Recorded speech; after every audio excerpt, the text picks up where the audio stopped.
Assalamu alaikum, our esteemed viewers. You are highly welcome to yet another episode of our program titled The Social Science of Prophet Muhammad sallallahu alaihi wasallam. And as we always have it, our guest speaker for this discussion is our distinguished mentor, Dr. Ibrahim Doba. Dr. Sir, Assalamu alaikum. Alaikum assalam wa rahmatullah. I am Ibrahim Muad Adinoy, your anchor.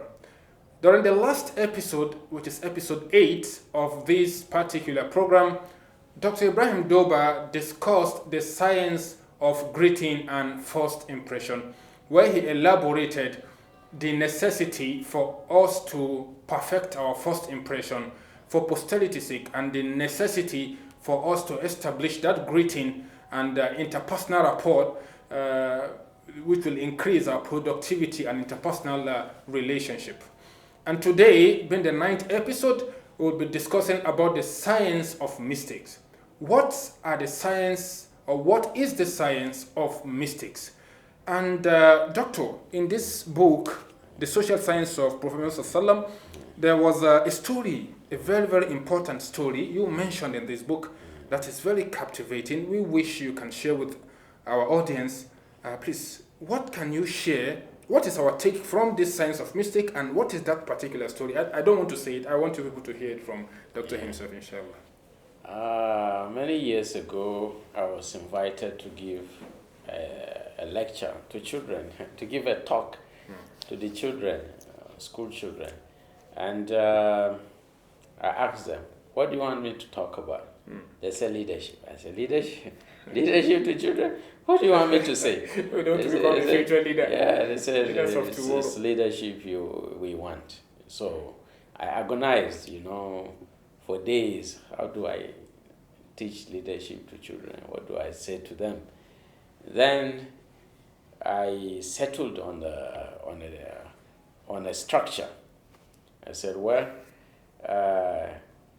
teach them what leaders do, and give examples from what the children do so that it will be relatable. And during the talk, I told them that leaders make a lot of mistakes. Wow. I said, truckloads of mistakes, because if they don't make mistakes, they won't move. If they are immobilized by the fear of making mistakes, they won't accomplish anything. But when they make mistakes, then they learn. So I told the children that, look, mistakes are even more important in what you do, which is learning. So I encourage you to make mistakes. And I said to the teachers, I know they will disagree with me.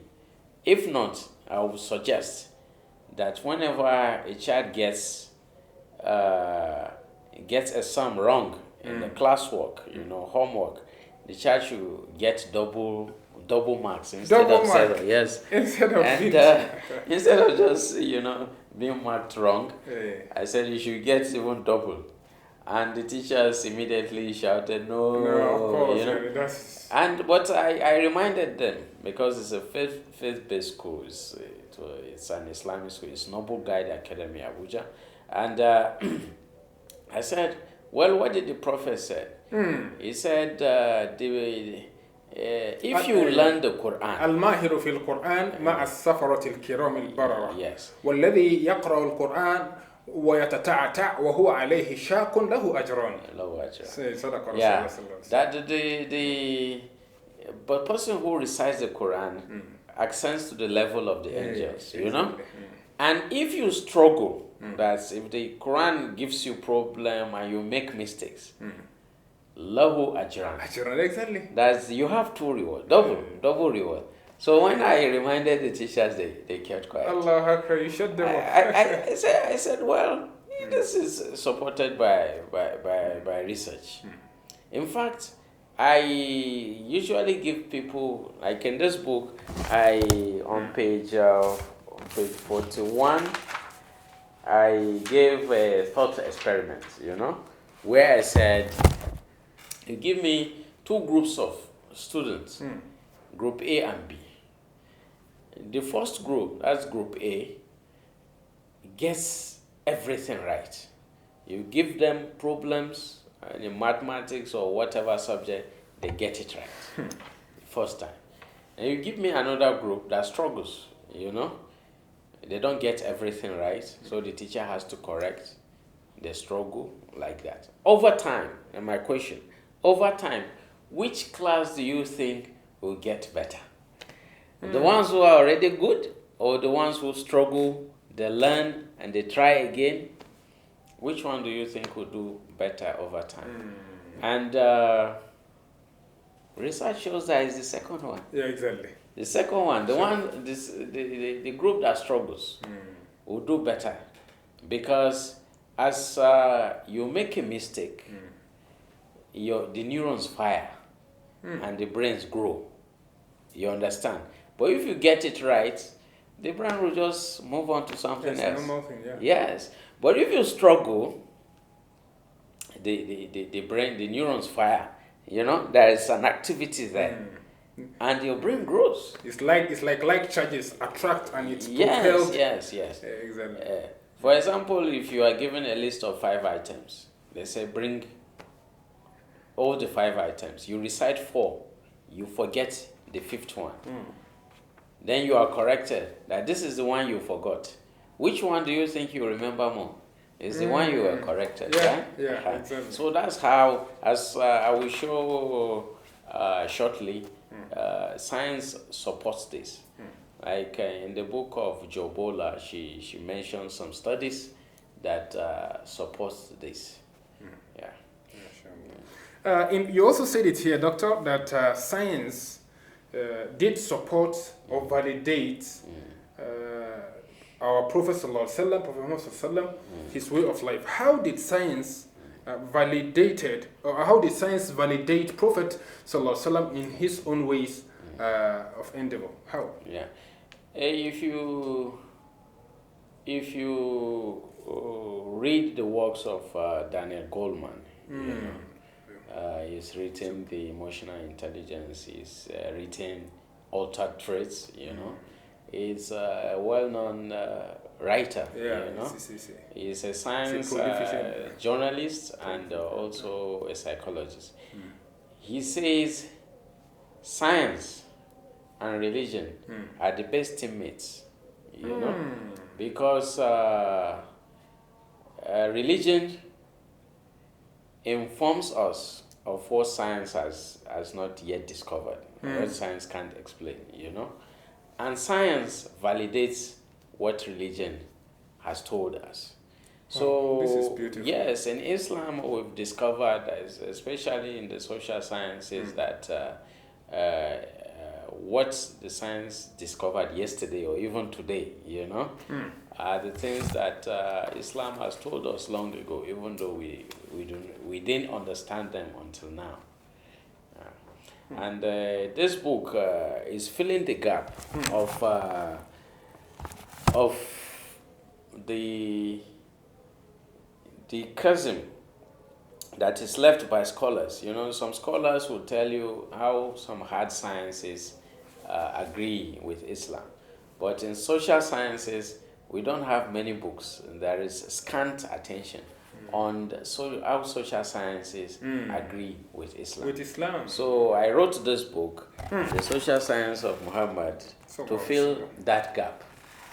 Yeah, I looked for what to read in that direction. I didn't get, so I wrote the book for myself and people like me who are searching. Yes. MashaAllah. That is very, very interesting. Like the passion and the enthusiasm that drove you to actually put your pen and paper and actually give us this gem. Ask Allah to reward you abundantly for supporting humanity morally, I guess, because the moral support we get from books like this is much more important than just reading any other book, and because it's embedded, it's as a result of research conducted not from just one perspective, which is scientific, but also from the Islamic perspective. Jazakallah khairan for the effort done, sir. Doctor, you mentioned here that you mentioned here while trying to establish the fact that making mistakes shouldn't be seen as something bad or negative sometimes. You said there should be a reason why teachers should give more marks when students get the question wrong. You know, a lot of how do you justify this? Like, why should the people who get the question wrong should be given more marks? One is to encourage the children to make mistakes. Because children, because of the fear of mistakes, the fear of being marked wrong, they don't even try. They say, no, sir, I can't do it. Or no, father, I can't do it. Or no, mommy, I cannot do it. You know? Exactly. They don't try because they are afraid that they will be judged. Giving a wrong mark is judging, you know? So that is one. It removes the fear of trying. That's what the first justification. The second justification, if they make mistakes, the brain has rewarded them. So you, the teacher, should follow suit. You understand? That is the scientific justification. The religious justification is, according to the hadith of the Prophet, they get double reward. Double reward, exactly. So the science has rewarded them. The brain has rewarded them. The religions has justified it. So what are we not to follow suit? We should do the same thing. Although some teachers are afraid that if you do that, then the children will not try. They will get lazy because they know they will get double marks. But that's not the way. That's not how children's brains work. They are competitive. You know, if you get everything right, if my friend gets everything right, I want to get everything right. Yes. Well, alhamdulillah, I think in this discussion we can't end it here. We have to go for a short break now. By the time we return back, we will continue on this same discussion of the science of mistakes and the necessity for us to accommodate and reward mistakes sometimes, especially in the academic environment. Jazakumullah khair. Until we return, we'll go for a short break. When we return, we'll continue with the discussion. Wassalamu alaikum wa rahmatullahi wa barakatuh.